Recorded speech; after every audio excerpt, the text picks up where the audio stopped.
Hi, today I'm running XIAOMI 12S Ultra and I'll show you how to hide apps on this device. Just to hide apps icons, you should hold for a while home screen with your finger, then tap on the left down corner to the settings and tap to more.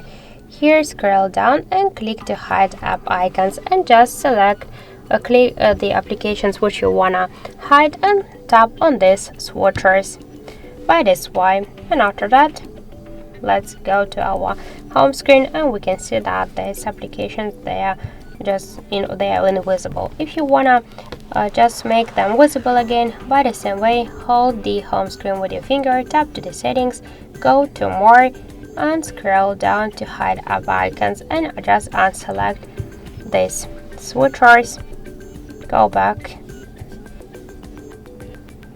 and that's it. So thank you for watching, and if you find this video helpful, leave thumbs up and subscribe.